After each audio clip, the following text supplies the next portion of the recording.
So this morning I hopped on my computer, as I do every morning, in hopes that Season 2 of Smiling Friend would magically appear on HBO Max, but instead of being met with the usual disappointment of there only being one season, I was met with something much worse.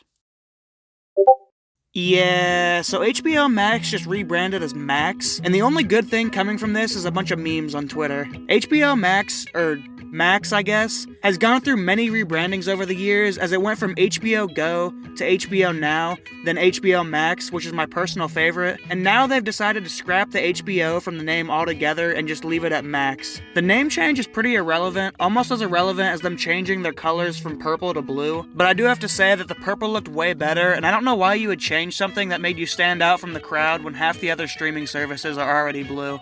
Now, there are a few actual changes to the platform, as they now have a Discovery and Disney Plus section, which more than doubles the amount of content they previously had, but honestly, I'm just watching Cartoon Network and Adult Swim 99% of the time, so I don't really care about that.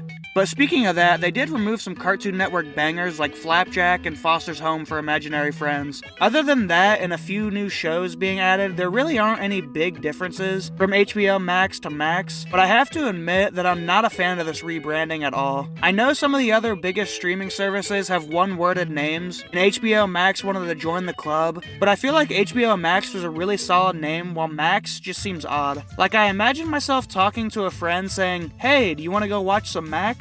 and them running away in pure fear because they think I'm trying to stalk some random person named Max. The name isn't the only issue I have. Like I mentioned before, I prefer the purple over the blue, and it blows my mind that they would change to a color that every other streaming service already is. It really seems like they'll do whatever they have to do to be like the other streaming services, from changing the color of their platform to even their name. And I feel like this is a horrible way to run business, as your uniqueness is what makes you stand out from the crowd in such a cluttered market like the streaming services industry. But that's just my take. Let me know what you think about the rebranding of HBO Max in the comments. Make sure to smash that if you enjoyed this video, and feel free to if you want to see more content like this. Later.